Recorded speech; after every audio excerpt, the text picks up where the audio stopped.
DZRH, member, kapisanan ng mga broadcaster ng Pilipinas. Member KBP. Oras! Eksakto, en punto. 6:02. Humahataw, humahagupit, lumalatay na komentaryo sa himpapawid. 2 por 2. Walang takot sa paghimay sa masalimuot na isyu ng bayan. 2 por 2. Humahataw na mga balita at impormasyon. 2 por 2. Ating damhin, ating lasapin ang hagupit na 2 por 2.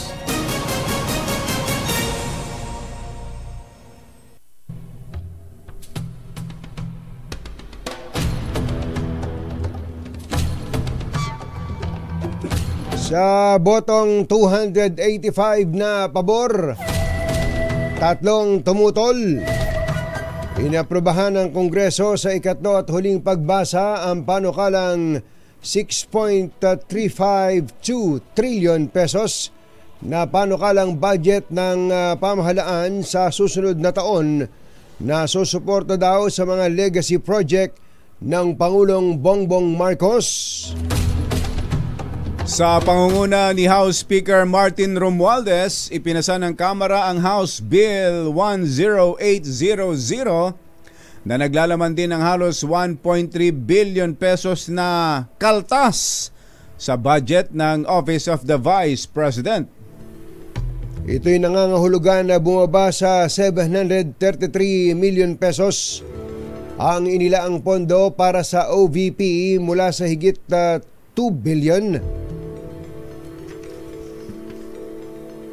na ang naging sanhi po ay ang bangayan ng Kongreso at ni VP Sara Duterte na inindyan ang mga pagdinig ng committee at ng plenary ng Kongreso. Ang final version ng panukalang budget ay dapat na maisamite kaagad sa Senado sa lalong madaling panahon at inaasahang lalagdaan ng Pangulo bago matapos ang kasalukuyang taon. Isyu ng bayan, katotohanan, 2 por 2. At maitim ang balak, magtago ka na, 2 por 2. Si Jerry at si Anthony, narito na, 2 por 2. Hahataw ng todo, urado ka, 2 por 2. Ang katotohanan, dala nila, 2 por 2. Walang sinasamba pali, maniwala ka, 2 por 2. Hataw ng gusto, tol, umasa ka, 2 por 2.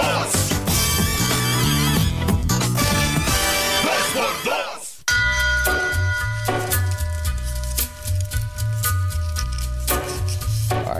Hi. Maganda morning. Magandang umaga, bayan! Bayan! Ito po si Anthony Taberna. Ito po si Jerry Baha. Muli pong sumasa inyo ang 2 por 2 sa umagang ito ng Friday! Yoo-hoo! Kumusta po kayo mga textmates, mga text partners, mga kapuso, mga kapatid, mga kapamilya, mga kabarkada, mga trolls, mga buzzers, gising na, tanghali na, hoy! Sabi nga ni Kong Angel kanina, dapat hindi sinisikatan ng araw sa higaan. Aba? Bagay, tayo naman noong panin natin talaga itinataguyod yan at doon tayo nasanay. Talaga? Diba? Naalala ko kung Bachero, nung ang programa pa natin ay parang kay Kuya Angel, yung Gising Pilipinas. Gising Pilipinas. Na alas 4 ng umaga, di kailangan nating gumising nun bago mag alas 3 pa ng umaga. Ikaw ba hirap gumising ng mga ganong oras? Katutulog ko pa lang nun Bata-bata pa ako nun Hindi ka na matutulog nun pag ganong mga oras. Pero sinasabi natin na kapag nasanay ka na talaga na maagang gumigising, kahit puyat ka, magigising ka. Matik. matik na sa... Maunahan mo na yung alarm clock mo, kumbachero. Yun yung kasi yung body clock. Totoo. Yun na kasi yung body clock mo. Ganyan ba kayo? Di ba yan ang turo naman nila Nanay Benny, nila Nanay Oring, yan. na pag sasabihan ka ng wala ka ng mapupulot, niipot ng manok. Niipot ng manok. Kaya ang ginawa ko noon, nag-alaga ako ng manok. Ayan, kaya naman pala may sarili kang manok. May sarili Sige. kang... May sarili Sinong kang sinong mga agaw sa akin sa ipot ng manok? May sarili akong alagang manok. Kayo po ba, nag-alaga na ba kayo ng manok? O meron na kayong hinihimas-himas na mamanukin para po sa eleksyon? Nako, ayan na. Ngayon ba ay yun na ang inyong ginagawa araw-araw? Ang paghihimas ng inyong manok para sa 2025 midterm elections. Napanood mo ba yung kay Senator Alan Peter Cayetano saka kay Senator Mig Subiri, kumbachero? Meron palang ganung pangyayari. Nakausap pala natin yung referee kahapon. Wala man lang kakibo-kibo. Hindi man lang nagbanggit sa atin na meron palang ganung muntik nang magpanagpo. Muntik nang magpang-abot na dalawang senador. Video ba kayo niyan? Meron yan. Ayan. Wala bang sound yan? Yung sound, yung audio. Ayan. Yung referee, ang galing, oh. Under the rules, you have 1 day. No, don't give me that word. Don't finish it then, pare. Pag lugar mo, ilang beses ka nakiusap sa akin eh. Huwag mo ako sigawan. Ilang beses ka rin nakiusap pa. Hanggang doon na. Nag-abroad ka ba eh. Ano gusto mo? Kakaduruan. Ano sindak dito eh? Bakit? Sisigawan mo ako ng pakialam mo. Wala akong pakialam sa pumoto dun eh. Sinabi mo yun. Interest mo lang iniisip ko eh. Gusto mo ipapa-50 ano mo kami? Sabi ko sa'yo, sabi ko pare, baka pwede makiusap. This is too important. Ano? Ayun. Ano gusto mo? Ha? Mga kaibigan. Matindi ang mga pangyayari. Pero magaling yung referee. Magaling. Talaga naman. Doon ko napatunayan, iba talaga pag ensayado eh. Daig si Carlos Padilla eh. Talaga. Ang unang referee dyan, paupo-upo lang. GQ lang dyan eh. Nakahalokip-kip lang doon. Pero nung no hitting below the belt. May tumakbo eh. Sino ba yun? Si kamukha ni Bambol Tolentino eh. Yung Philippine Olympic Committee chairman natin. Pero hindi senador eh. Hindi senador. Siguro tapos napalundag doon sa loob ng plenary kasi di ba senador lang ang pwede ron? Malamang nasa loob yan. Malamang Senate Secretariat yan, kumbachero. At si Senator Pia Cayetano naman, napuntahan kagad yung kapatid, niyakap na niya kagad na tol. Magunos dili ka, tol. At karatista yan. May daladalang arnis yan. Sabi ni Senator Alan, hindi ba alam, lahat ng mga sumali sa SEA Games noong 2019, kaya tayo nag-champion, dumaan sa kamay ko. Tandaan mo, medyo payat lang ako, pero looks can be this evening. Jerry Bang at Anthony Taberna sa 2x2 sa DZRH. Pero nagkaayos naman. Nagkaayos naman. Angel. Lumaki sa kamay niya. Dumaan sa kamay niya. Dumaan sa kamay niya. Alam nyo, maganda rin naman na natitigal-gal tayo na ganyan. At ang kanilang pinag-uusapan ay hindi po maliit na bagay. Baka akala nyo, ano ba yung pinag-uusapan na yung mga yan? Para kay mga bata. May mga nagre-react na ganyan. Tingnan nyo mga senador natin. Kung umasta. Pero alam nyo, yung pinag-uusapan doon, ay may kinalaman po sa karapatan. Karapatan ng mga mamamayan ng Embo barangays na magkaroon ng representasyon. Not only representation, kumbachero, pwede silang tumakbo eh. Hindi ba? Tama si Senator Alan doon sa punto niya na kung hindi ito mapagtitibay, next week filing na eh. Oo nga. Kung hindi makakaboto ang mga taga-Embo barangays na party po ng Taguig ngayon, di ibig sabihin, hindi rin pwedeng makapag-file ng Certificate of Candidacy ang sino mang taga-Embo sa anumang posisyon sa Taguig. Kaya running against time siya eh. Oo. Kaya nga hindi natin alam kung sino ba ang magdedesisyon diyan. Ang COMELEC ba? Ang Kongreso ba? Sino ba ang Korte Suprema ba? Ang kailangang magdesisyon diyan? Pero mukhang hindi na kailangan ganun, kumbachero, sapagkat may desisyon naman na ang Korte Suprema na sila'y party ng Tagig. Ang hiningi lang yata ni Senator Alan Peter Cayetano para lumakas yung ganung standing ay magkaroon ng Senate concurrent resolution. Actually, expression of support lang yun eh. Kapag pinagtibay yun, ay pwede na bang mag-elect ng... Actually, kahit wala. Ako ang tingin ko kahit wala. Kumbaga, meron lang strong expression of support ng Senado na payagan sila. Napayagan sila. Pero pag sinabi ng Senado ba yan, pwede na? Hindi. Kahit hindi eh. Kumbaga, yun lang inihahabol ni Senator Cayetano eh. Kahit nga walang concurrent resolution, party na sila ng Tagig eh. Hindi ba party na sila ng Pero Tagig? di ba ang problema nga binabanggit ni Chairman Garcia nung nakaraan, parang pwedeng bumoto ng mayor at ng konsehal pero congressman wala. Ang mga EMBO barangays. Hindi, para sa Makati yun, kumbachero. Para sa Makati. Pero yung para sa Tagig, ang pagkaintindi ko, dahil parte naman sila ng isang distrito ng Tagig, pwede dapat silang makaboto sa Tagig. Linawin nga natin yan. Tawagin mo si Chairman ang pagkakaintindi ko kay Chairman Garcia. Si Chairman, dahil yung EMBO barangays. Baka magpang-abot tayo dito Ano ba naman ang gusto mo? Baka gusto mo magpang-abot tayo dito. Ang narinig kong binanggit ni Chairman Garcia, dahil yung dating Makati Congressional District yun. Yes. Napunta na nga sa, hindi buo. May naiwan. May naiwan sa Makati. May parte na. Pero malaking parte napunta sa Tagig. Sa Tagig, yes. Kaya ang binabanggit niya noon, parang nawalan ng congressman doon sa lugar na yun. Mawawalan. Sa ngayon. At kailangang hindi pwedeng mag-elect ng congressman hanggat walang malinaw dapat talaga, alam mo, maganda yung EMBO barangays. Buti na lang at walang representasyon. Butit wala akong tinitirang steroids, kumbachero. kung may tinitira akong steroids dahil hinihika ako. Ate, lumapit-lapit ka na nga dito, ate, at baka sakaling may para may aawat man lang. Senator JV.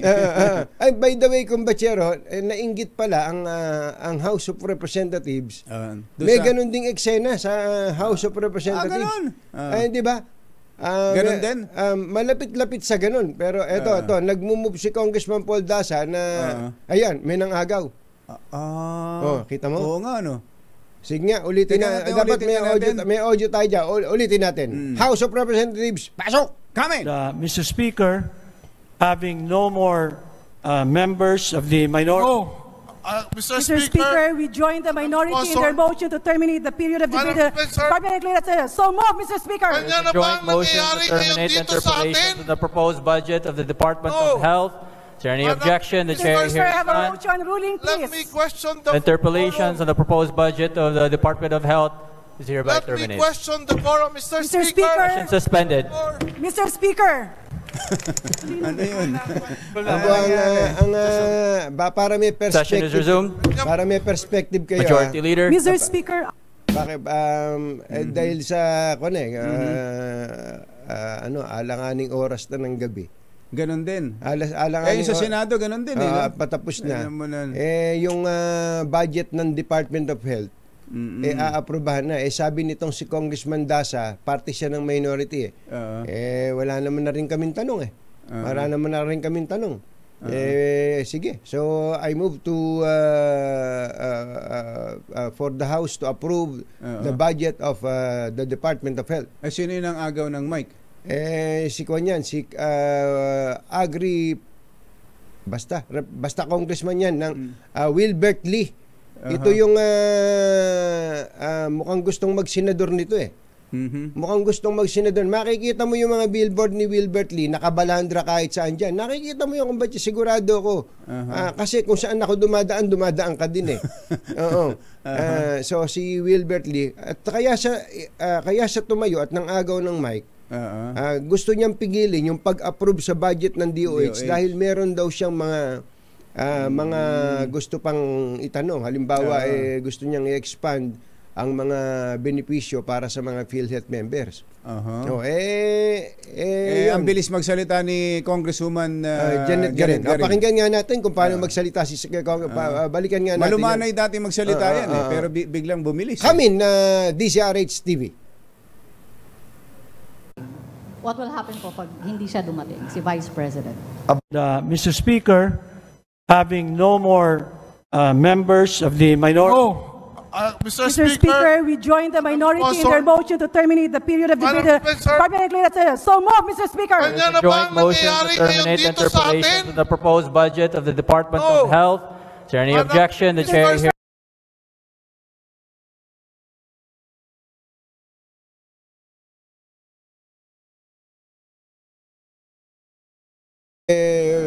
Congressman Frasco. Parang maskulado eh.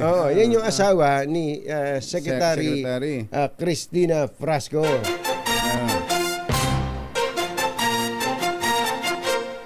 Katonying at Ka-Jerry, Anthony Taberna, Jerry Baha, ang samahang pinatibay na ng panahon.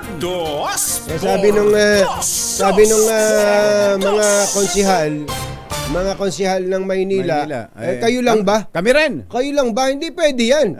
Yung mga congressman lang ba at senador ang ganyan? Dapat kami rin. Hindi pwede ganyan. Meron ba tayo nun?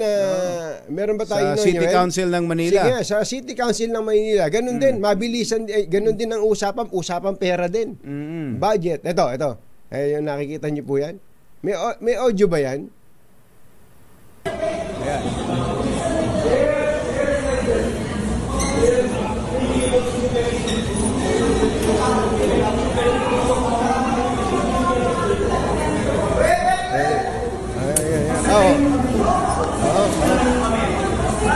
Hawakan mo nga sa tenga. Hindi lang masyadong marinig. Medyo patay nyo na yung audio. Magulo pala yung audio. So nagkatulakan pa ho dyan. Ang issue naman po dyan, yung budget ng City Government of Manila for 2025. For 2025. Yun. Matindi talaga. Ha? Gusto nang ipasa ng majority. Ayaw pumayag ng mga taga-minority. Oo. Ba't mo nga naman aaprobahan yan? Hindi pa mayor si Yorme namin. Ang bira talaga. Yan ang politics. Masamang tao lang ang takot sa dalawang to. Kaya kung maitim ang balak, magtago ka na! Anthony Taberna, Jerry Baha, Dos por Dos! Sabi tuloy ni Congressman Philip Lacuna, dahil ang umi-entra dun yung bata ni Yorme, si Councilor Joel Villanueva. Ang Councilor Joel Villanueva. Meron din silang Joel Villanueva. Joel Villanueva. Sabi ni Councilor Philip Lacuna, naku, lang yan, gimmick lang ng mga kanya. Ito, sabi nga niya, we are calling out Councilor Joel Villanueva and his cohorts. Matindi. Ang mga kasapakat, tinatawagan natin si Konsihal Joel Villanueva at ang kanyang mga kasapakat. For what they truly are, political stunt gimmickry. Ayun. Matindi. Mga gimmick lang daw. Kulang sila sa pansin. Ayun, KSP. Ginawa nilang acting workshop ang konseho at wala silang totoong isyong ipinaglalaban. Ayun. My fellow councilors and I who voted to approve the people's budget are focused on real work. Ayun. Pero pagkatapos din ho ng mapawi ang usok, bati na sila. At nabati na sila at napagtibay din yung budget. Tulad din naman sa Senado, nang mapawi ang usok, nagyakapan at pinagtibay din yung resolusyon. Sa House of Representatives naman, nung napawi ang usok, ay hindi na naibalik ni Congresswoman Garin ang kanyang mabagal na pagsasalita. Let's move Yung magsasalita ngayon si Congresswoman Janet Garin ay nagkakandabulol sa bilis. Congresswoman Garin, magandang morning. Mayong aga. Sa Kongreso kahapon yung isang undersecretary, yung natanggal na undersecretary. Ng DepEd. Nakita mo ba yan? Ng Sa DepEd? DepEd? Naku, may pinapakita pang mga sobre na ibinigay daw sa kanya, binibigay daw sa kanya buwan-buwan. Yung larawan pa naman ni Undersecretary, Mercado ba? O Mercado. Mukhang nanay Mukhang nanay. At mukhang teacher ang dating. Very Yung motherly, mga dating mga teacher natin na magbabasa ng libro, habang magkabasa ng kwento, habang nakikinig tayong lahat, nakaupo doon sa harap. Ganon-ganon ang itsura niya. Mamaya po ibibigyan natin ang pagkakataon ang isyong yan. Matindi po yung aligasyon niya. Grabe. At syempre siya raw ay inaabutan ng sobre. Pero hindi raw niya inipon daw talaga niya. Inipon. At hindi niya binuksan. Kaya noon ay hindi niya alam kung magkano. Nalaman lang niya nung i-donate na niya. Dinonate pala niya sa isa na pinaresibuhan niya. Siyempre, dininay po yan ni Vice President Sara Duterte. Ang sabi niya, ito daw po ay isang disgruntled employee lang na gumagawa ng kwento matapos itong masibak. Yan po ang mga mainit na balita na ang daming aksyon binabantayan sapagkat ito ang palatuntunang aksyon ngayon. ACS Balita, susunod na 6:23 Lakyam Diapsa Hun. Number 1. Balitang makatotohanan, balitang maaasahan. ACS Balita. Walang makakaligtas, walang makakalampas. Saan mang sulok ng kapuluan, Luzon, Visayas hanggang Kamindanawan. Basta't may balita, ipagwagwagan ng sikat na tagapagbalita. ACS Balita. Kasama ang 2x2 tandem Anthony Taberna at Jerry Baha. ACS Balita. Ang programang ito ay hatid sa inyo ng ACS Manufacturing Corporation, ISO certified, maker of world-class quality Pride detergent. Narito na ang ulo ng ating ACS Balita.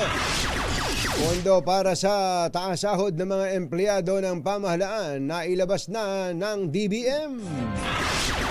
September inflation, inaasahan daw pong babagal dahil sa mas mababang taripa sa mga imported na bigas. VP Sara, deadma lang sa panawagan ng ilang congressman na magbitiw siya bilang pangalawang pangulo.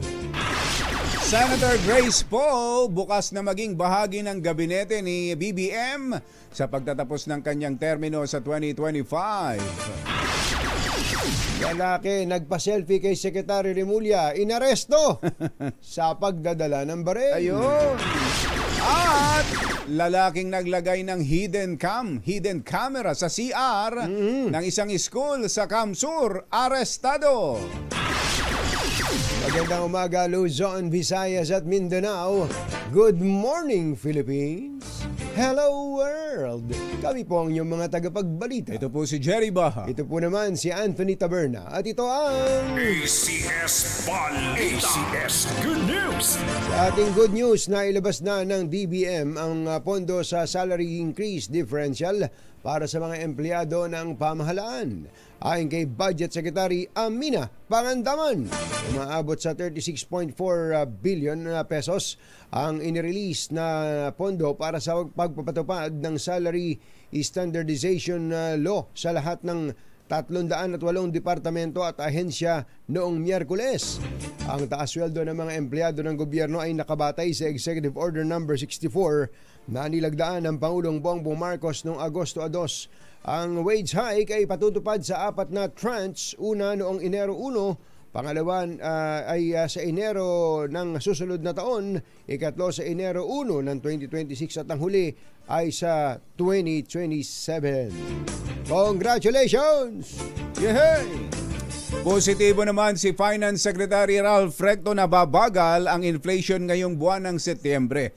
Sa datos ng Philippine Statistics Authority, naitala ang inflation rate sa 3.3% noong Agosto, mabagal mula sa 4.4% noong July. Ayon sa kalihim, kabilang sa mga nagambag sa posibleng pagbagal ng inflation ang mas mababang taripa sa mga inaangkat na bigas. Alas 6:31 ng umaga na imbag bigat kada kayo amin na po. Agring kayon, gising na. Hindi magre-resign si Vice President Sara Duterte. Ito po ay sa kabila ng mga panawagan sa kanya na magbitiw sa tungkulin kung hindi naman interesado na tumupad ng kanyang tungkulin. Kaugnay ito ng ilang beses na pangiisdab ni VP Sara sa mga pagtalakay ng hinihinging budget ng OVP, Office of the Vice President, para sa 2025. Sa isang press conference, tinuldo ka na ng Vice Presidente ang issue at sinabing hindi siya aalis sa pagka-Vice Presidente at pinanindigan niya ang boto na ng higit 32 milyon na Pilipino na nagtiwala sa kanya. Gumawa sila ng isa pang siya, reconciliation. Parang papalabas nila, impeach ka namin for wrongdoing, whatever. And then, itong isang grupo na ito. Ano yan? Bakit biglang nakapasok ko dito yung walang kinalaman to? Mamaya, babalikan natin si Vice President Sara Duterte sa balitang may kinalaman dun sa kanyang sinasabi. Bagamat sa nakita ko palang kumbatsero, iba talaga yung kutis nila, no? Hindi si VP Sara hindi man lang umitim. Hindi man lang nangitim sa beach. Ikaw may pagka-inggitero ka na rin sa kulay niya. Talaga ikaw kasi mabilad ka lang ng konti. Sandali lang nasisira na. Mistisa kasi siya. Ganon talaga ang kutis ko, kumbatsero, malasutla. Malasutla. Sensitive. Mainitan lang ng konti, sunog agad. Si VP Sara, palibasa ang kanyang ina ay may lahing ano ba, Aleman, no? Yung Zimmerman. Yes. Alas 6:33 ang ating oras, may buntag kaniyong tanan mga Bisaya, mata na mabudiha. Gising na ba kayo? Bukas naman si Senator Grace Poe sakaling bigyan siya ng posisyon sa gabinete ni Pangulong Bongbong Marcos oras na matapos ang kanyang termino sa 2025. Sinabi ng senadora na lahat naman ay gustong ipagpatuloy ang paglilingkod sa bansa. Lagi rin anya siyang bukas para tumulong sa ikaunlad ng bayan, basta't batid niyang magiging epektibo siya sa anumang posisyon na ibibigay sa kanya ng Marcos administration. Ano ba, inalok na ba siya o nagpaparamdam si Madam? O baka naman may nagtanong lang. O may nagtanong lang. Baka naman merong meron ng offer. Marami bang bakante diyan? May pwedeng tanggalin. Yung mga non-performing. Ayan. 6:33 ng umaga. Diyos maray na aga sa Indogabos, mga Bicolano. Mata na ka mo, gising na. Lilimitahan na ni Justice Secretary Jesus Crispin Rimulya ang pakikipag-selfie. Ayan. Kasunod ito ng insidente kung saan nagtungo sa kanyang tanggapan sa DOJ para magpa-picture ang isang lalaki na umani scammer. Inihinalang may sakit sa pag-iisip at may dalang hindi lisensyadong baril. Naku po, Mariosep. Paano kaya kung lisensyadong baril? Nakapasok sa loob Mariosep. Habang nagpapa-selfie, may sukbit na baril? Nagpakilala daw itong tauhan ng Bureau of Immigration at natukoy na sinibak na empleyado na pala ito ng ahensya. Dahil sa insidente, mas hinigpitan ang seguridad ng DOJ sa compound nito. Dahil dito sinabi ng kalihim na dapat ang tigilan ang papicture ng papicture. Dahil minsan ay nagagamit na itong sandata ng ilang individual para manira. Totoo rin naman. Katulad nung nangyari kay General Acorda. Kay General Benji Acorda. Alam ba, may pumunta sa inyong opisina at nagpa-picture. Hindi ako alangan naman ganoon. Hindi pwede. Lalo pat may dalang kakilala rin. May kakilala. Doon sa nangyari kay General Acorda, kaya hindi lang not once But twice. Meron pang ibang picture yun ang problema sa yun lang talaga yung pa-picture na yan. Magbibigyan mo tapos gagamitin. Tulad nung isang kakilala ko, kumbatsero, magpapa-picture tapos gagamitin na pinapapalit na isang kabang bigas. Yung matindi pa rin. Dati calling card. Tama. Pinapapalit sa isang kabang bigas. Ngayon picture na. Naalala, hindi na raw kasi uso ang calling card ngayon. Naalala ko. Ay, magandang araw pala sa mga taga press photographers, mga Malacanang photog. Naalala ko dati pag may event ang PCCI o kaya yung Federation Federation of Chinese Chamber of Commerce and event sa Malacanang. Nako, sabi sa akin nung isang batikang photographer doon. Kikita na naman ako. O bakit naman? Kikita na naman ako ng limpak. Sabi, bakit naman? Nakikita mo ba yung maliitang mata na yan?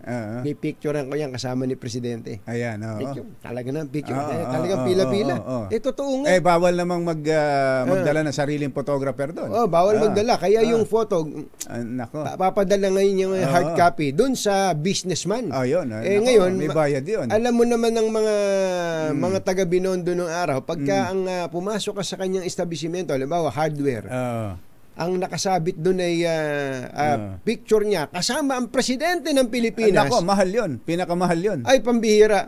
Kaya may ibinibigay siyang kopya ng picture na maliit, mas malaki, naka-frame. May small, medium, may large, at may naka-frame pa. At may naka-frame. Kukunin lahat yon ni businessman. Pero hindi ordinary ang price. Special rate yon. Kaya sabi ng photog sa akin, alam mo na.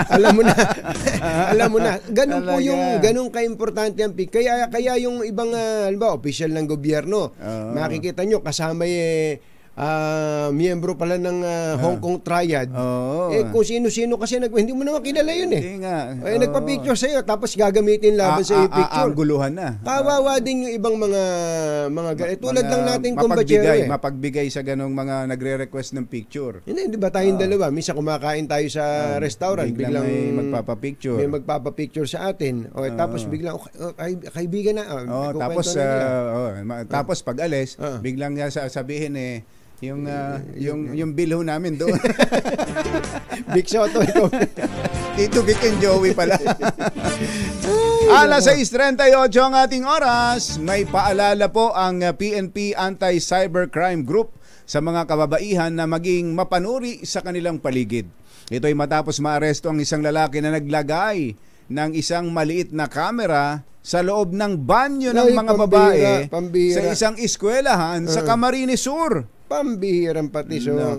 Naaresto naman ang 32 anyos na suspect matapos ireklamo ng isang biktima na pinilit niyang makipagtalik kapalit ng pagbura sa mga hubad. Ito ba yun? Ito. Napapanood natin ngayon. Hindi yung mga huli ng kanyang CCTV, hidden cam. Yung paghuli sa kanya. Buti nga sa kanya. Buti nga sa iyo, Pinipilit pala niyang makipagtalik kapalit ng pagbura sa mga hubad na larawan. Nakuha mula doon sa banyo. Nagulat ang babae sa ipinadala ng lalaki at dito nadiskubre na naglagay nga pala ng hidden camera ang suspect sa banyo ng kanilang eskwelahan. Ginamit daw ito ng suspect para i-blackmail ang babae na niyaya nitong magkita sila sa isang motel. Loko ka, ha? Salbahe ka! Alas 6:39 na ng umaga. Susunod! Tito Boy! Uy, mukhang meron na tayong katulad sa Singapore at sa iba pang mga bansa. Pagka turista ka at bumili ka ng kahit anong produkto doon, pagka nasa airport ka na, pwede ka na mag-refund. Tax refund? Tax refund. Ganon. Alibay, bibili ng longganisang Alaminos. Pwede na. May tax refund? May tax refund. Nako, abangan po nyo kung ano yung detalye ng tax refund na ito para sa mga dayuhan turista sa Pilipinas. Yan at iba pa sa pagbabalik ng ACS Balita. Alas 6:40 ng umaga. This time check is brought to you by ACS Manufacturing Corporation. Balitang makakaligtas, walang balitang makakalampas. Saan mang sulok ng kapuluan? ACS Balita! ACS Balita! Ang programang ito ay hatid sa iyo ng ACS Manufacturing Corporation, ISO Certified, maker ng world-class quality Pride detergent. Hi! Maganda morning! Ano bang araw today, kumbachero? Today is Laundry Day, Pride Day. Yuhuu! At pag Laundry Day, Friday, all you need is Pride Washing Machine Detergent. May triple stain away formula kaya tanggal ang makapit, madikit, malupit na dumit man siya kaya easy ang labada.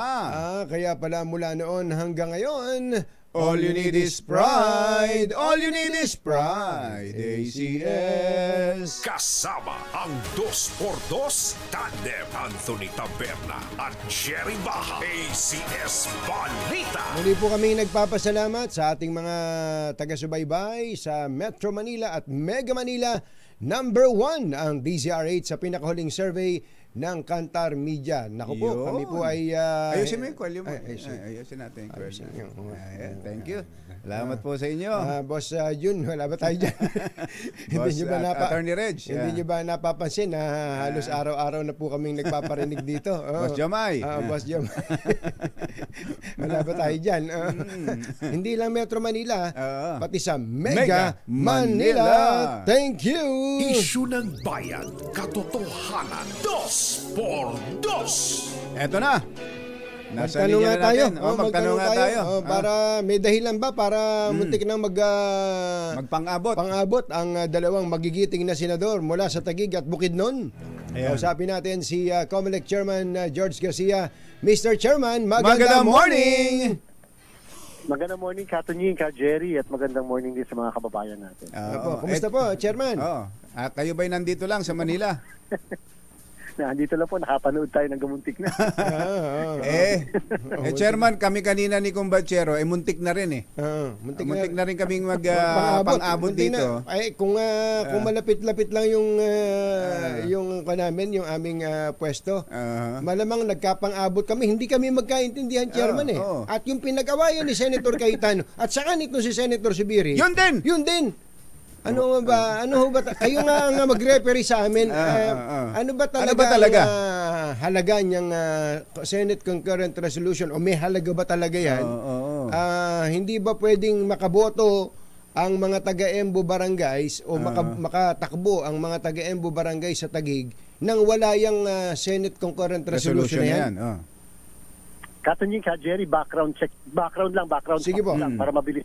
Sige po. Una, yung 10 barangays, originally yan ay nasa Makati at nagkaroon ng desisyon ng Korte Suprema, kaya ito ay nasama na sa Taguig. Ginawa po ng COMELEC, bago mag-eleksyon ng barangay SK, lahat ng registered voters o lahat ng registration ng mga botante doon, nilipat po namin from Makati to Taguig. Kaya po sila ay nakaboto, may mga nahalal pa nga.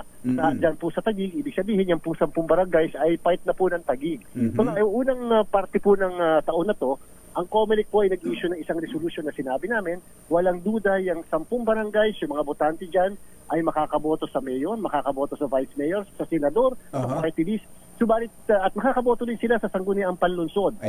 Pero at that time po, Katunying, Ka Jerry, wala pa pong ordinansa na nagsasabi kung saang distrito malalagay yung 10 barangays para sa pagboto sa lunsod. At wala pa rin batas na nagsasabi kung saan boboto yung 10 barangays patungkol sa congressman. Wala pa po. Kasi nag-anticipate lang kami na baka sakaling meron. Noong nakaraang linggo po, ang inyong komisyon ay nakatanggap po ng isang ordinansa mula sa sangguniang panlunsod ng Taguig. At nagsasabi po na yung 10 barangays ay hinati nila ng tig-5, nilagay sa tigisan na distrito, 2 distrito po kasi Taguig, upang makaboto yung tig-5 barangays na yan sa 2 distrito sa miyembro ng sangguniang panlunsod.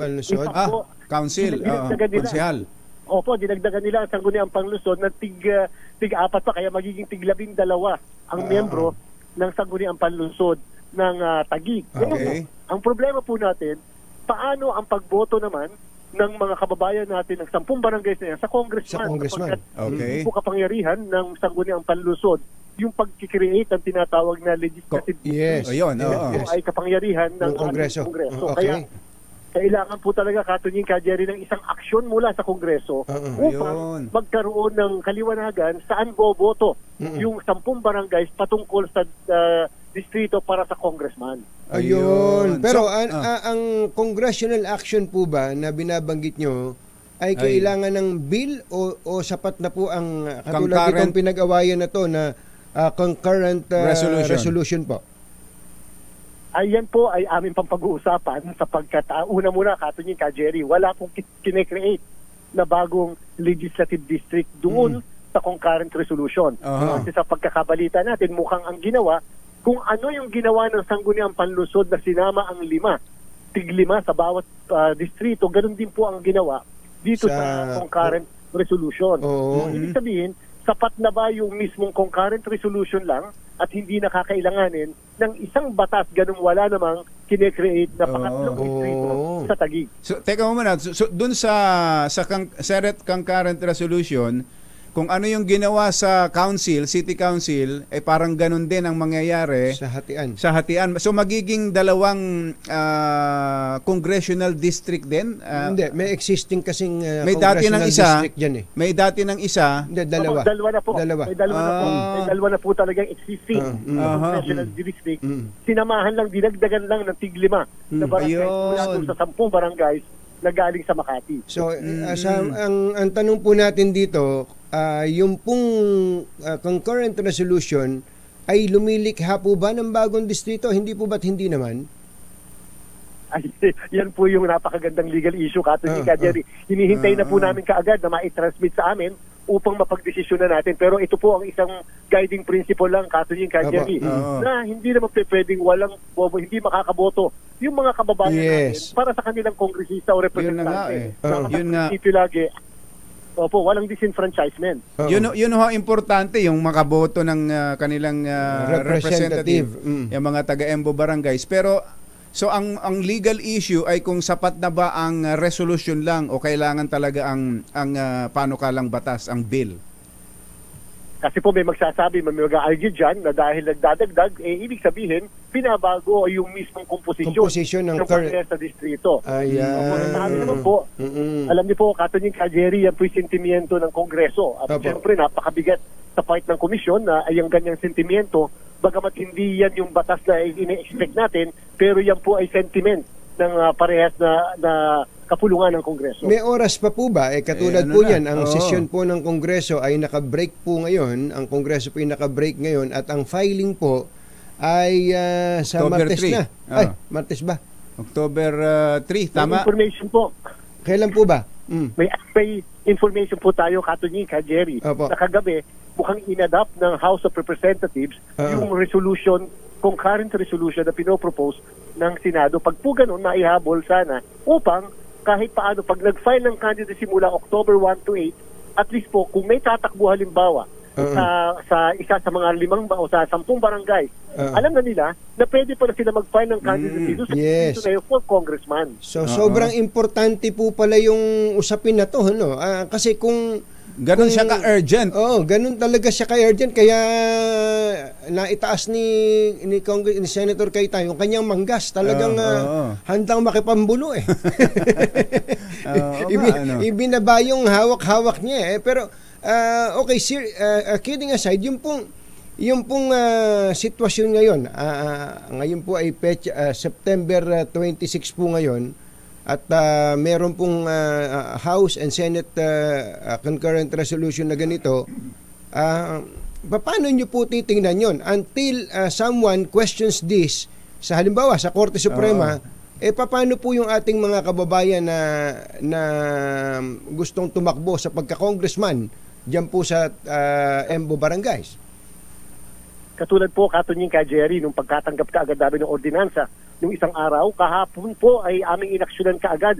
Inadapt namin sa isang resolusyon, sinasabi namin na entitled na o i-distribute yung tig-5 barangay sa bawat distrito at therefore entitled sa tig-12 na konsihal ang bawat distrito. Ngayon po, kung mapapadala sa amin ngayong araw na ito, hopefully ma-actionan kaagad namin yan, Katunying Jerry, upang ma-i-announce natin. And therefore, kung sakasakali ang desisyon namin ay talagang dapat yung tig-5 barangays na yan ay kabilang sa tigisan na distrito, then sa susunod na linggo po, makakapag-file ang candidacy doon sa tigisang distrito na kasama yung tig-5 barangays hanggang wala kaming nakukuha na restraining order o pinapagkukuha sa ating pagkikreate na yan.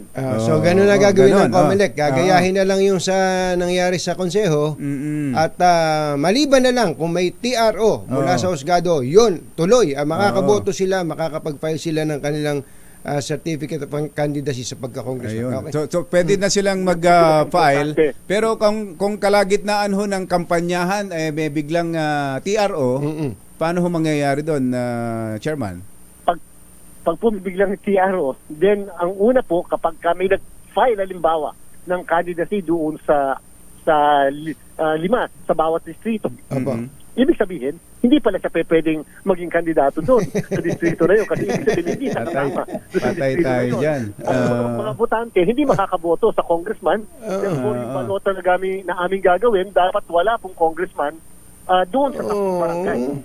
Mahirap talaga. Alam nyo, ano ba yan? Parang na-overlook ba yan? Kung requirement naman talaga na ng congressional action, meaning to create another congressional district o kaya expand yung existing congressional district, nakita nyo ba na napabayaan ba yung usapin na yan, Chairman?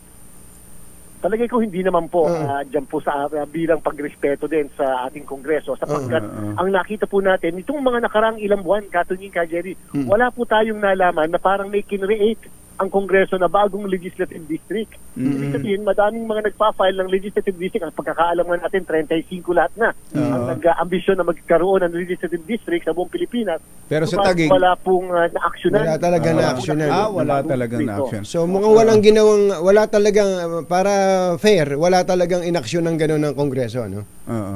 Yes po. Okay. Kaya po itong ginawa po ni Senator Alan ay kapuri-puri pa rin dahil sa ibig sabihin, talagang minarapat niya na gumawa ng paraan upang ay magkaroon man lang ng pagboto ang mga kababayan natin dyan sa 2 distrito. Nga pala, yung may naiwang 3 EMBO barangay sa Makati, di ba, Chairman? Ano na mangyayari doon? At ang effect po niyan, dahil wala namang aksyon ang Kongreso, hindi po naman at wala kaming kapangyarihan, sabihin na hindi siya entitled na sa isang legislative district, kahit tatatlo po yan. Katunying ka, Jerry, ay isa na rin.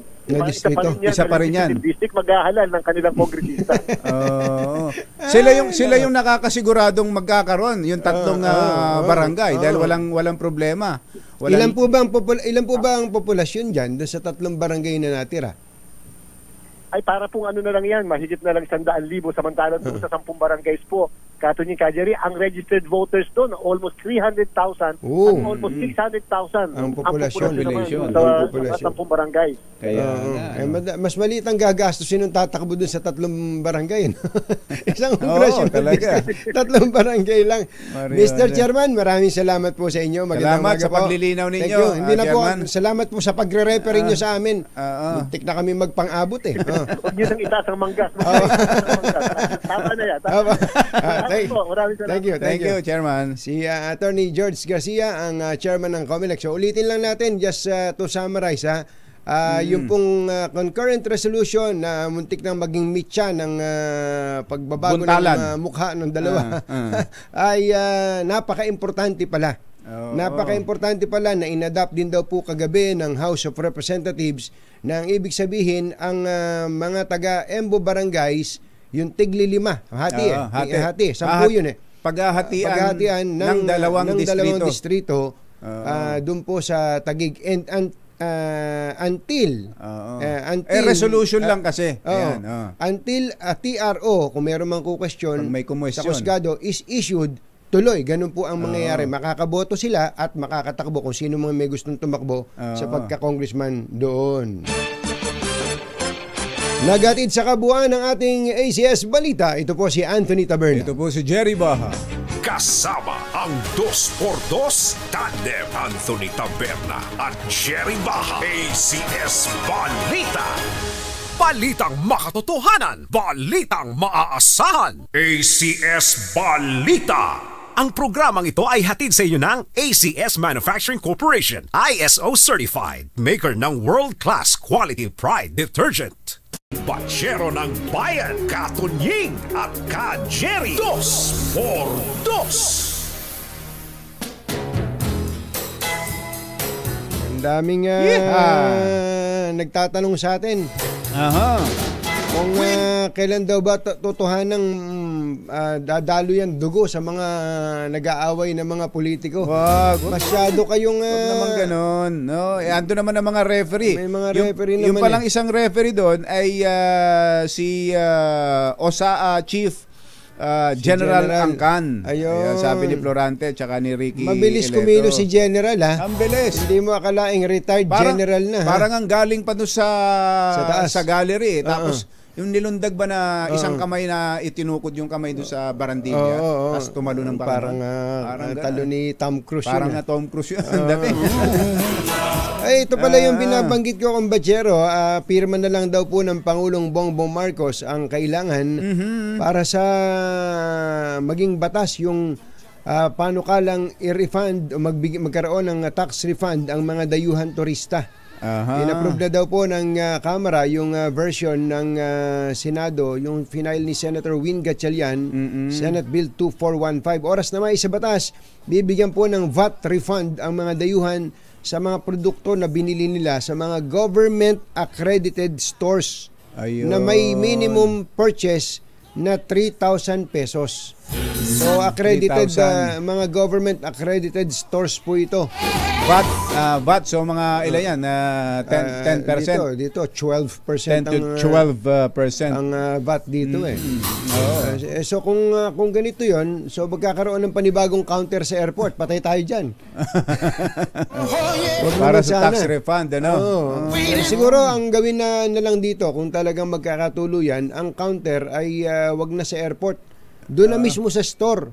Di ba merong sa Japan may ganun Merong ganun sa Singapore ganun na rin, meron na rin silang area na doon ka na magre-refund sa mismong tindahan. Halimbawa sa isang department store, meron isa silang pwesto ron para sa tax refund. Ayan. Sabi ni Senator Coco Pimentel, ang tax refund, ang laki ng mawawala sa gobyerno diyan. Kung mawawala yung perang mawawala sa gobyerno, pagbutihan na lang natin yung mga infrastructure at iba pang mga bagay na may kinalaman sa turismo. Dadami turista dito, malaki kikita. Iba rin na. Siya lang mag-isa hindi bumoto ganun ba? Siya lang. May opposition Mabuti naman. Trabaho ng opposition. Importante, merong fiscalizer. Pero meron tayong good news para sa mga kababayan natin dyan sa Marawi. Inilabas na rin po ng DBM, Department of Budget and Management, ang 1 billion pesos compensation sa mga biktima ho ng Marawi. Yan po ay ayon po kay Secretary Amena Pangandaman. Ito raw po ay alokasyon ay makapagbibigay ng monetary compensation sa halos 600 beneficiaryo para sa kanilang recovery and rehabilitation. Yan, tagal na rin yan ng mga Marawi, napinsala ng gera dyan sa Marawi. Sana okay lang po kayo. Oras po natin 7:10 na ng umaga. Yung may mga obligasyon dyan, nakadalo ba kayo? Ayun. Kauna-unahan sa Pilipinas. NBC Manila Broadcasting Company. DZRH, member, kapisanan ng mga broadcaster ng Pilipinas. Sabi nitong si OCD Chief, si Undersecretary Ariel Nepomuceno, si General Angkan, mista ko yan. Sabi niya, PMA 87, si General Bob Angkan. Mabuhay ang PMA hinirang class of 1987, napigil yun. ang pagdanak ng dugo sa Senado. Ayos naman. General Angkan, binabati ka na iyong mista, si Undersecretary Ariel Nepomuceno. Pero siyempre, may malaking papel din ang PMA Maringal class of 1988 na si Senator J.V. Ejercito. So 88 at 87 pala yung nag-referee. Kayo na. Di ba? Di ba, Supremo? Admiral Adel Luis Bordado. Kinakabahan daw si Attorney Harry Roque. Bakit? Dahil mukhang kahit daw sa ilalim ng lupa siya magtago, hahanapin siya ni General Nicolas Torre. Inire-ready na rin ba ni General Nick Torre yung pambungkal niya ng lupa? Pambira, kaya pala napunta sa CID. Oo, napo po. Ayan na. Ang tagahanap ng mga fugitive. Mga nagtatago sa ilalim ng lupa. Ay, pambira. Oras po natin, Engineer Tony Nanggel, 7:12 ng umaga. Sandali po lamang. Balitang bagong-bago. Balitang dapat alam mo. Balitang magdadagdag ng talino. Dahil bagong impormasyon. Makibalita. Unang-una sa DZRH.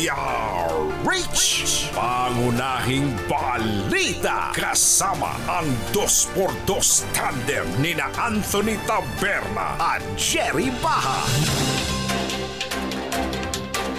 Araw po ngayon ng Huwebes, 26 ng September 2024. Sa ulo ng ating mga pangunahing balita, 2025 National Budget lalagdaan daw po ng Pangulong Bongbong Marcos bago ang Pasko. Senators Mig Zubiri at Alan Cayetano muntik nang magpang-abot sa Senado pero nagkaayos na. Sesyon ng Manila City Council na puno din ng tensyon, nagkagulo habang tinatalakay ang pagpasa ng 2025 budget. Isang dating opisyal ng DepEd lumantad sa pagdinig ng Kamara, irregularidad sa panahon ni VP Sara sa mga ahensya ibinunyag. Negosyanteng utak sa pagpaslang sa isang tauhan ng Philippine Navy na aresto sa Mandaluyong.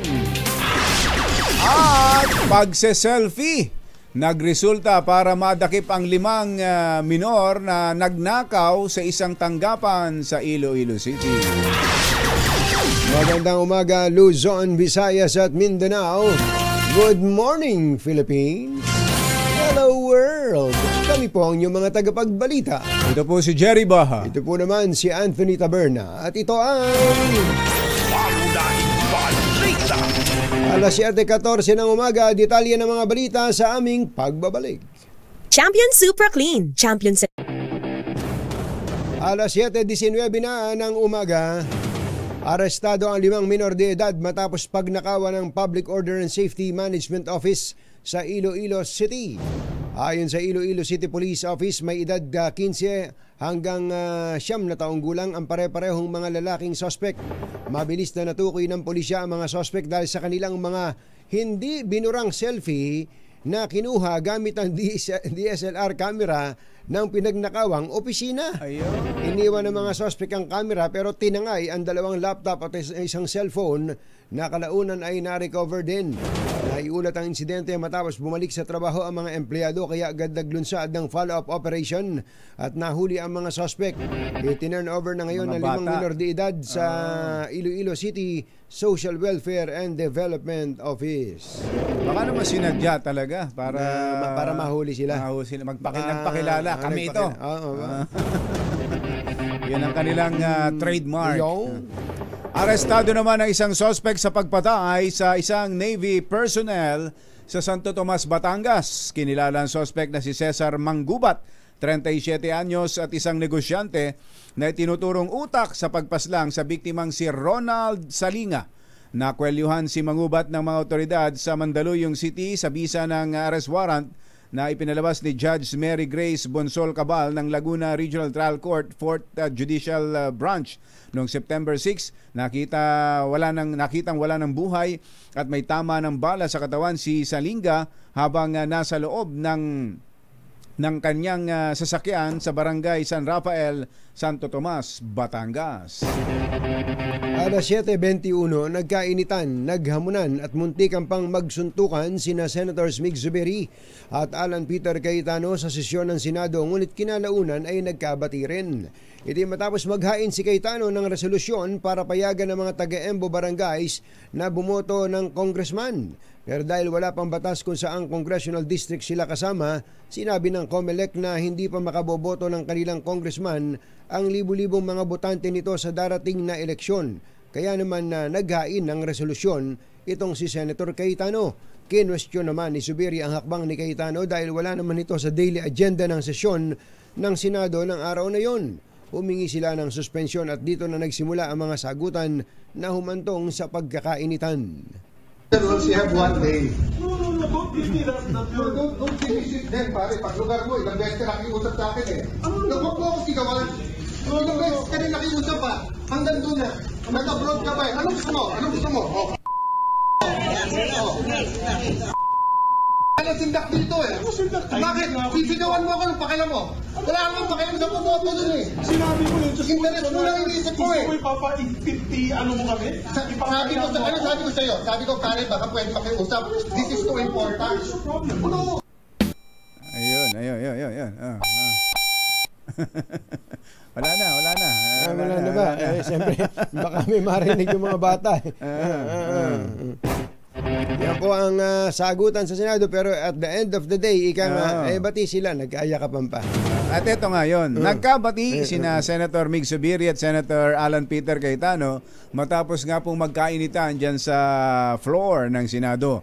Ayon kay Senator Zubiri, nag-usap na sila ni Cayetano at sinabing misunderstanding lang ang nangyari. Naintindihan na daw niya na malapit sa puso ni Cayetano ang naturang issue dahil may kaugnayan ito sa Taguig. Sa isang video ay ibinahagi ng kapwa senador na si Senator Bong Revilla, kinumpirma na nagkaayos na ang dalawa. Ang wish ko magkasundo na lahat para sa bansa. Yan. Buong bansa. Kung kaya namin Alan Cayetano, kaya ng buong bansa. Yes. Thank you. Ayan, sa birthday ni Senator Bong Revilla. Alas 7:24 sa mababang kapulungan, nainggit sa nangyari sa Senado. Nagka-tensyon din sa Kamara matapos biglang hablutin ni Agri Party List Representative Wilbert Lee ang mikropono ni Senior Deputy Minority Leader Paul Daza sa gitna ng pagtalakay ng panukalan 2025 budget. Sa pagtatapos ng interpellation para sa Department of Health budget, pinate-terminate na ni Daza ang deliberasyon dahil wala naman ng minority congressman na magtatanong pa. Pero bigla na lang sumulpot si Lee at sabi niya, si Jet Li yata yung pumunta dun eh. Pero bigla na lang sumulpot si Lee at kinuha ang isa sa mikropono ni Daza sa plenaryo para ipatigil ang motion. Pero mabilis na ipinagpatuloy ni Deputy Majority Leader Janet Garin ang motion na tapusin na ang deliberasyon sa DOH na siya namang inaprubahan ng presiding officer na si Deputy Speaker Duke Frasco. Magugunit ang hiniling ni Lee na ipagpaliban ang deliberasyon sa panukalang budget ng DOH dahil hindi pa natatalakay ang ilang issue na may kinalaman sa PhilHealth. Mr. Speaker, having no more members of the minority... Mr. Speaker, we join the minority in their motion to terminate the period of debate. So move, Mr. Speaker. Joint motion to terminate interpellation of the proposed budget of the Department of Health. Is there any objection? The chair hears none. Let me question the interpellations on the proposed budget of the Department of Health is hereby terminated. Let me question the forum, Mr. Speaker. Session suspended. Mr. Speaker.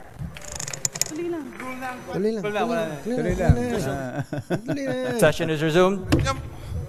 Majority Leader. Mr. Speaker. Ayan po mga kaibigan ng pangyayari sa Kamara. Ang sabi nga ni Combachero, ang dating malumanay na lakambini ng Iloilo na si ang malambing na si Kongresista Janet Garin ay pwede palang maging chipmunks. Ang tanong ngayon, mapapanauli pa kaya sa dati ang uri ng pagsasalita ni Congresswoman Janet Garin? Malalaman natin yan. Good morning, Congresswoman Janet Garin. At kay Jet Li, ang bilis naman. Talaga naman. Ay, nako. Ayan, sa Senado, sa Kongreso, sa Konseho naman ng Lungsod ng Maynila, ay nagkaroon din ng mainitang pagtatalo. 3 konsyal ang muntikan ng magpang-abot sa nakinabibilangan ni na Councilors Joel Villanueva, Salvador Philip Lacuna at Councilor Benny Abante III. Naugat ang issue sa di umano'y pagsisingit sa agenda sa regular session ang agarang pagpasa sa taon ng budget ng lungsod. Tinangka itong harangin ni Villanueva dahilan upang uminit ang talakayan hanggang sa pansamantalang ihinto ang sesyon. Gayunman lalo lang naging mainit ang mga konsyal at dito na muntik nang magkasuntukan sina Villanueva at Lacuna kung saan pati si Abante ay nadamay. Gayunman hindi natuloy ang sakitan matapos na umawat ang iba pang konsyal. At sa kalaunan ay napagtibay din ang proposed budget ng lungsod. 7:27 ng umaga, sinusuhulan umano ni Vice President Sara Duterte ang isang dating opisyal ng DepEd ng 50,000 piso kada buwan matapos nitong matuklasan ang irregularidad sa bidding process ng ahensya. Ganon? Ito ang ibinunyag ni dating Education Undersecretary Gloria Humamil Mercado sa pagdinig ng House Committee on Good Government and Public Accountability. Ayon kay Mercado, nakatanggap siya ng kabuang 9 na sobre na may lamang pera mula Pebrero hanggang Setyembre nung nakaraang taon na ikinukonsidera niyang suhol para maimpluwensyahan ang kanyang desisyon sa bidding process. Pinabulaan na naman ito ng Vice Presidente at sinabing dapat may patunay si Mercado sa kanyang akusasyon. Pinatalsik din umano sa DepEd si Mercado dahil nag-solicit ito ng 16 million pesos sa isang kumpanya gamit ang kanyang pangalan nang walang pahintulot. Giniit naman ni Mercado na hindi siya nag-solicit ng pera kundi ng gamit na para din sa DepEd. Tiniyak ng dalawang lider ng Kongreso na malalagdaan ni Pangulong Bongbong Marcos ang panukalang 6.352 trillion 2025 national budget bago ang pagsapit ng Pasko. Ito ang tiniyak ni Senate President G.C. Escudero at House Speaker Martin Romualdez matapos ang ika-6 na Legislative Executive Development and Advisory Council meeting sa Malacanang. Ayon kay Speaker Romualdez, ito talaga ang pinaka-target ng Kongreso, ang magkaroon ng maligayang Pasko ang sambayanan. Opo, yun po talaga ang hangarin na po natin ay para mayroong maligayang Pasko. Hindi lang para sa Pangulo Administrasyon pero sa taong bayan na meron tayong isang national budget for progress, prosperity, and development para sa buong sambayan Pilipinas. Sinabi naman ni Senate President Escudero na umuusad na sa deliberasyon ng Finance Panel ng Senado ang panukalang budget at hinihintay na lamang nila ang approved version nito mula sa Kamara. At inaantabayan na namin ang pagbigay sa amin ng approved version o tinatawag nating GAB o General Appropriations Bill galing sa Kamara upang magsimula na ang talakayan kaugnay ng 2025 budget sa plenaryo ng Senado. Sa ngayon, on schedule ang mga pagdinig sa komite ng Senado at minaasahan namin na ito'y maaprubahan ng may sapat na panahon para ito'y mabasa at ma-review ng Pangulo kaugnay ng mga line item veto na maaari niyang gawin sa panukalang budget upang maging ganap na batas ito bago matapos ang taon. Senate President Cheese Escudero. Chityampwa, 7:30 na ng umaga. Susunod! Tito Boy! Isa daw pong aktres, mahilig mag-utos. Napagkamalang maid ang kanyang PR manager. Yan at iba pa sa pagbabalik ng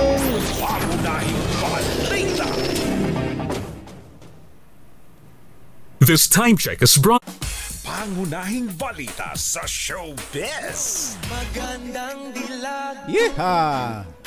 Uy, birthday pala kung batsero ni Mama Irene Heron. Aba, 90 years old. 90 years old na pala si Mama Irene. Si Mama Irene, nanay ni Attorney Ronnie Heron. Oy, Attorney Ronnie Heron, pakikiss mo na lang kami kay Mama. Ha? At saka sabihin mo, hinay-hinay sa balisong. Panay pa yata ang practice ng balisong. Habang nagja-jogging. At, pero masarap ang kaping Batangas. Siyempre naman. Si Major General Bernard Banac ay birthday din pala ngayon. Happy birthday, General Bernard Banac. At sabi ni Andy De Los Reyes, mate, pakibati naman si Chairman Willie Enriquez ng Speed Court Badminton dyan sa Valle Verde 1. Birthday niya ngayon. Tuloy daw ang 1 month na blowout. Talaga 1 month celebration, ha? Tingnan mo nga naman. At binabati natin ng happy birthday ang totoong boss ni Engineer Boy Fabian na si ating Lani Fabian. Ay, happy birthday. Ate Lani Fabian. Nako, Commander. Alam mo naman kung sino ang siga sa bahay. Maaari, Engineer Boy Fabian, na ikaw ang boss sa kumpanya, pero ang boss sa bahay, si ating Lani Fabian. Happy birthday, ating Lani. At binabati rin natin ang happy birthday si Grace Sansano. Grace Sansano. Kaya pala may paalmusal dito. Ibang klase itong si Grace Sansano. Alam mo ba, Grace Sansano, na ultimo mga taga Bohol, binabati ka si Engineer Magiting Cruz nasa Bohol. Habang hinihimas-himas niya yung kanyang tarsier doon. Ay binabati ka sa Ma'am Grace Vera Sansano. Ayun.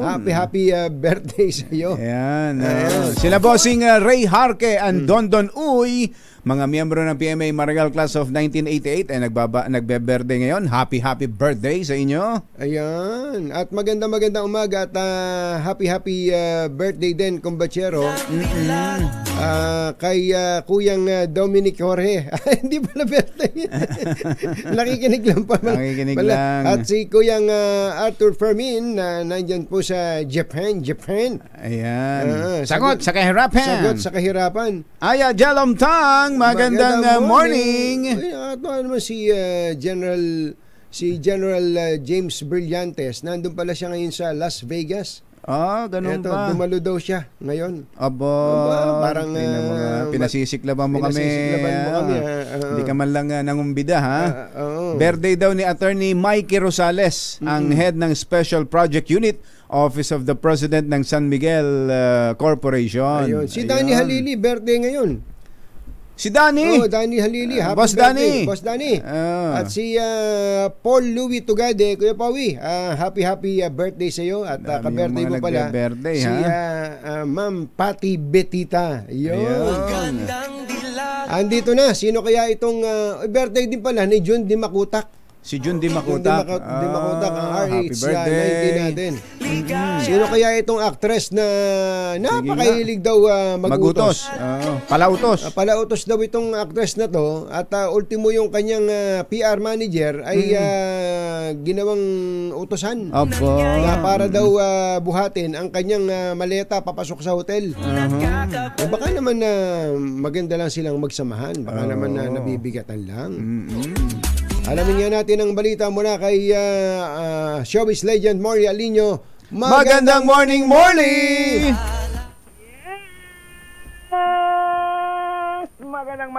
Magandang morning Luzon, Visayas at Mindanao. Nako, Katunying at ka Jerry, okay lang sana kung manager niya mismo hindi.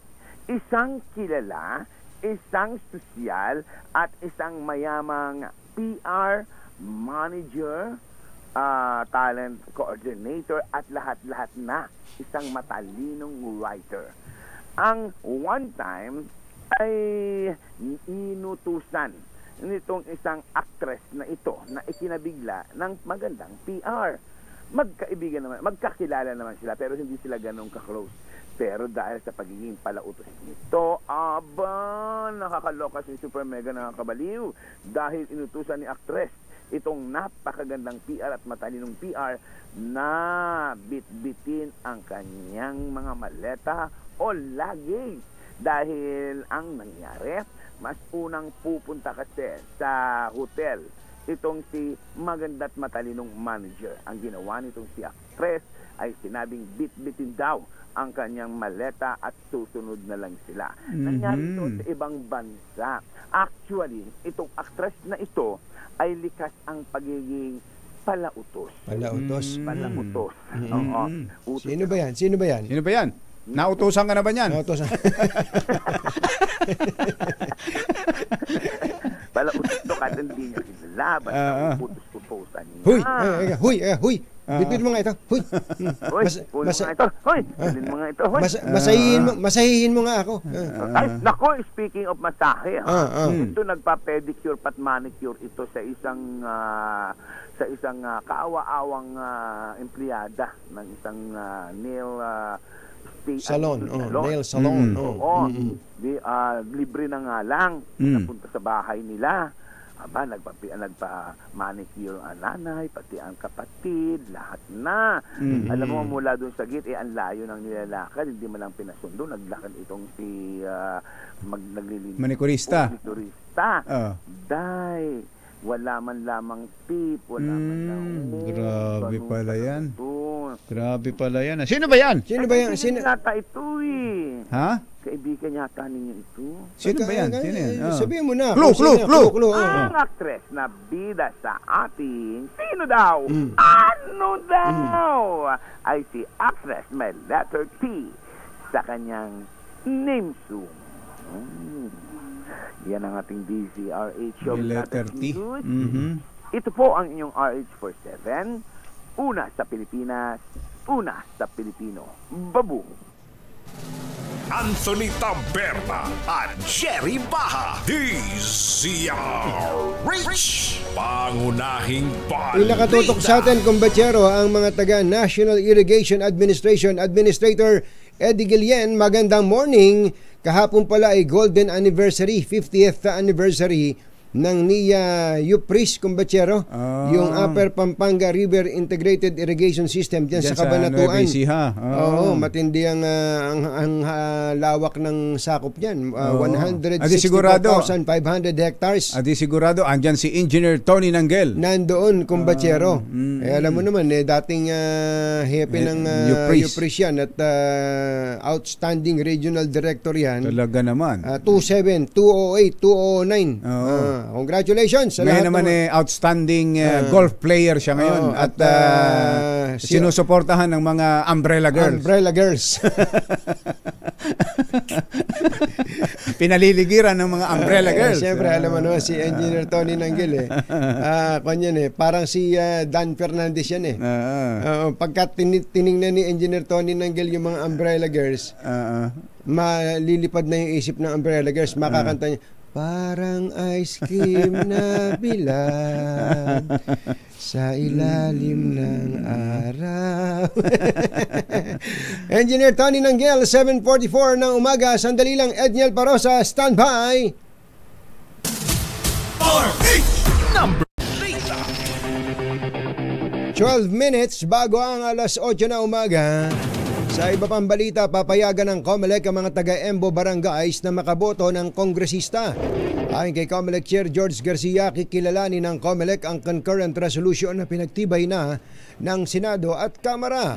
Base sa resolusyon, isasama ang mga Embo Barangay sa dalawang existing legislative district ng Taguig upang makaboto ng kongresista. Sabi pa ni Garcia, papayagan ding makatakbo ang mga taga-Embo at pipigilin lang ito kung haharangin ng korte. Kahapon po ay aming inaksyonan kaagad. Inadapt namin sa isang resolusyon, sinasabi namin na entitled na didistribute yung tig-5 barangay sa bawat distrito at therefore entitled sa tig-12 na konsihal ang bawat distrito. Ngayon po, kung mapapadala sa amin ngayong araw na ito, hopefully ma-actionan kaagad namin yan. Katunyin ka, Jerry, upang mai-announce natin. Then sa susunod na linggo po, makakapag-file ang candidacy doon sa tig-isang distrito na kasama yung tig-5 barangay hanggang wala kaming nakukuha na restraining order o pinapagod sa ating pagkikreate na yan. Ayun. Malinaw. Malinaw. Ewan ko naman, parang hindi pa kayo nalinawan niya. Wala na magsusuntukan, ha? Wala na. Ayos na yan. Samantala, tiniyak ni Vice President Sara Duterte na dadalo na siya sa deliberasyon sa budget pero sa Senado. Para ito sa budget ng Office of the Vice President. Nilinaw ng Vice Presidente na hindi siya umaasang madaragdagan pa ang OVP budget sa kanyang pagdalo sa deliberasyon pero handa umano siyang magtrabaho anuman ang matira sa kanila. Paninandigan na naman ni VP Sara na huwag sumipot sa deliberasyon ng Kamara dahil 2 tao lang daw ang nagdedesisyon doon at ito ay sina Congressman Zaldico at si House Speaker Martin Romualdez. Sa halip na ipa-deport kaagad, plano ng DOJ na sampahan ng kasong kriminal si Tony Yang, kilala rin bilang si Yang Jiangjin at kapatid ni dating Presidential Economic Advisor Michael Yang. Sinabi ni Justice Secretary Jesus Crispin Remulla may opsyon ang gobyerno kay Yang i-deport ito agad o kasuhan ng kriminal. Sinabi ng kalihim na bagamat pinaka-convenient sa gobyerno na ipa-deport si Tony Yang, ngunit kailangan munang masagot ang mga issue na maaaring maging problema sa national security sa hinaharap at matiyak na hindi ito maulit pa. Sa hearing ng Senado, nabunyag na gumamit si Yang ng pekeng birth certificate para makabili ng lupa at makapagtayo ng mga negosyo sa Pilipinas, kabilang ang Pogo. Dalawang vintage bomb ang natagpuan sa isang construction site sa Taguig. Ayon sa Taguig Police, nakatanggap sila ng tawag tungkol sa ilang unexploded ordnance o mga bomba na hindi pa na-detonate na natagpuan sa barangay Ligid, Tipas, Taguig. Agad na nagtungo ang pulisya sa construction site at nakumpirma ang dalawang vintage bomb. Batay sa ulat, naghuhukay ang mga construction workers nang mapansin ni Jesbert Bulado ang dalawang magkadikit na bakal na tila bomba sa maputik na bahagi ng lugar. Inaasahan po ng Asian Development Bank na babagal pa ang inflation rate sa 3.6 ngayong taon. Ayon sa ADB, mas mabagal ito kumpara sa naunang pagtaya noong April na 3.8 dahil ito sa tapya singil sa taripa na pinairal sa mga imported na bigas. Bukod pa rito, inaasahan din na mas babagal ang inflation sa 3.2% sa 2025 na mas mabagal sa naunang pagtaya. Nako, tinutugis pala ng pulisya itong PBA player na si Jan Amores. Ganun. Matapos masangkot sa insidente ng pamamaril. Ayan yung na-involve na sa JRU, yung pinatawad ni Secretary si VP Sara Duterte dati. Sabi ni VP Sara na ang ganda ng sinabi ni VP Sara na bigyan ng chance. Dahil ito yung nangumbag ng ibang mga player. Ng player ng St. Benilde yata yung inumbag yan sa investigasyon, shooting guard yan Shooting guard. Kaya ito, siguro namaril. Involved sa shooting incident. Sa investigasyon, nakaalitan ni Amores ang biktimang si Lee Kakalda sa isang laro sa basketball. Nako. Sa Barangay Salak. Hinamon ni Amores ang biktima na magsuntukan. Sinundan naman siya nito sa barangay Maytalang 1 at pagbaba nila ng motorsiklo, dito na sila nagpang-abot at biglang binaril ni Amores ang biktima. Buti na lang at hindi marunong bumarel itong si Amores. Hindi tinamaan ang si Kakalda at siya ngayon ay pinaghahanap ng pulisya. Birang bata yan yung init ng ulo talaga. Kaya tinigilan ko na yung basketball Ako rin. Tinigilan ko na yan. Kahit na alam mo na may mga galawan natin. Sabi nga nila, nakapaglalaba ako sa ere. Sa tagal ko sa ere. Pero mainit ang ulo ko Talaga. Mahirap. Hindi pwede talaga sa basketball. Ang mainit ang ulo. Metro Manila ngayon. Meron na lang po tayong 5 minuto bago ang alas 8 na umaga. Kaya mabilisan to. Unahin natin si RH52 Edniel Parosa. Kami na Edniel! Jerry at Anthony, alas 9 ngayong umaga, pipindutin o isasagawa itong ceremonial pressing of the button budget ng sabayang dock, cover and hold, hindi lamang dito sa Metro Manila, kundi maging sa iba't ibang government offices at institutions sa buong bansa. Ngayong araw kasi nakakasa itong ikatlong simultaneous nationwide earthquake drill sa pangunan ng Office of Civil Defense at Metropolitan Manila Development Authority. Ikatlo ngayong taon dito sa isang hotel sa Capitolio, Pasig City, isasagawa itong seremonyang sasabayan ng earthquake drill sa iba't ibang bahagi ng kapuluan. Ayon sa OCD, magiging sentro nito ngayong ikatlong quarter ang pag-aaral sa pagiging harmonized ng contingency plan sakaling tumama ang The Big One. Oras kasing umuga ang West Valley Port, planong gamitin ang pamahalaan ng disaster at LGU offices sa gitnang Luzon at Calabarzon para agarang umalalay sa Metro Manila. Dahil dito, maliban sa mga opisyal, imbitado sa drill at tabletop discussions ngayong araw, ang mga piling LGU sa mga nabanggit na rehiyon, pinangangabahang maramdaman ng epicentro ng magnitude 7.2 na lindol sa NCR, Calabarzon at lalawigan ng Bulacan. Ito si Edniel Parrosa, nag-uulat para sa DZRH. Una sa Pilipinas, una sa Pilipino. Metro Manila ngayon. Thank you, Edniel. Samantala, itong si Asek Mendoza raw po ng saan ba ito?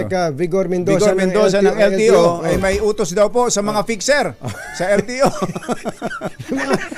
Yung mga fixer ang hinutusan ni ASEC. Aba, para pala ito yung artistang kung sino-sino inuutusan. Hindi nga, bakit ba yung nautusan niyo mga fixer? Mga fixer kayo! Inutusan ni ASEC. RH5, Val Gonzales. Kamin Val! Jerry Anthony, hindi kailanman kinabahan tuloy si Val. Hindi kailan. Hindi ko konsintihin. Ayun. Anthony.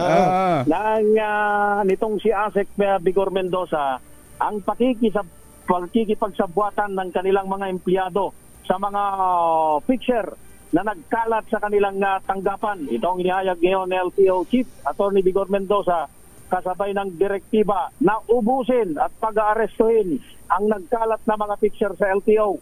Ang utos ng opisyal ay kasunod ng pagkakaresto ng pinagsanib na puwersa ng LTO Intelligence and Investigation Division at CIDG sa babaeng sangkot sa talamak na fixing sa punong tanggapan ng LTO sa East Avenue. Ayon kay Mendoza, inaalam din ng kanyang tanggapan kung sinong mga empleyadong kasabwat ng naarestong si Desiree Daginod. Ang pagkakaresto kay Daginod ay matapos makatanggap ng maraming reklamo ang LTO hinggil sa operasyon ng grupo ng suspect na nag-aalok ng instant driver's license sa pamamagitan ng Facebook. Sa kautosan ni Mendoza, sisiguraduhin ng LTO na maaaresto at masasampa ng kaso ang sino mang sangkot sa iligal na aktibidad sa kanilang tanggapan. Ako si Val Gonzales, DCRH, una sa Pilipinas, una sa Pilipino. Metro Manila ngayon. Masamang tao lang ang takot sa dalawang to. Kaya kung maitim ang balak, magtago ka na. Anthony Taberna, Jerry Baha, 2x2. Ay.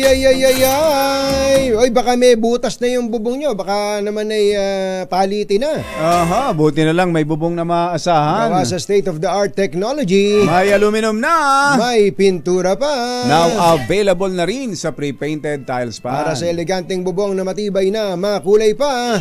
Mag-cherry loom pre-painted ka na. Happy birthday pala kay Chantel Messina Espileta at kay Miss Annabel De Leon, sabi ni ating Irene Messina.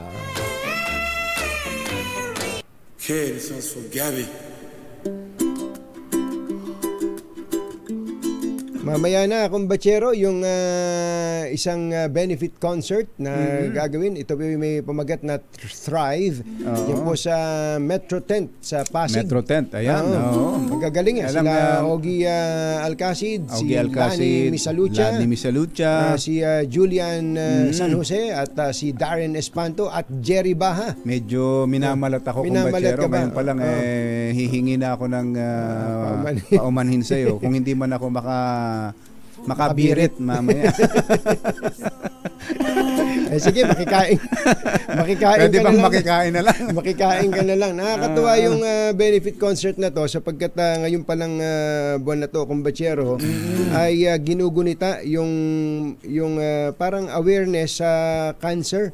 Cancer Awareness Month. Cancer Awareness Month, kumbachero. Tama ka. Na napakarami kasing mga kababayan tayo na nagkakasakit ng cancer. Ito pala'y Children Awareness Month, Children Cancer Awareness Month. Lalo pa nakasentro sa mga kabataan, sa mga bata, kumbachero. Magugulat ka, bagong panganak pa lang may cancer na. Ay, meron pa lang gano'n. May ganun. Tapos wala namang lahi ng cancer. Wala namang kamalay, kumbaga wala namang hindi exposed sa chemicals. Nagkakaroon ng cancer. Talaga po itong cancer, bigyan nilang sumusulpot. Si Doc Willie Ong nga eh. Oo nga. Hindi ba ang sabi niya yung matinding stress mula sa mga bashing ang tingin niya ay naging cause ng kanyang para sa kanya. Para sa kanya, no? Kaya po binabati natin ang mga nasa likod nitong Thrive na to at ang mga bata na may sakit na cancer dyan po sa Philippine Children's Medical Center ang beneficiary nito. Malaki-laki din kahit papano ang proceeds. 100% nung concert ay ibinigay doon po sa PCMC.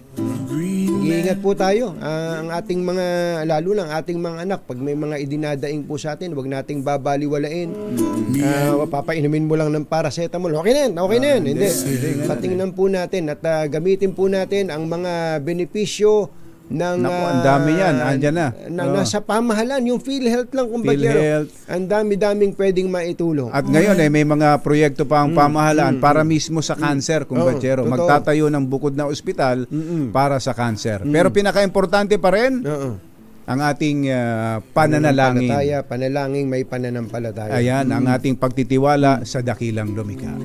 Ito po si Anthony Taberna. Ito po si Jerry Baha. Hanggang sa susunod na hambalos at hagupit ng 2x2 Damdaming Bayan.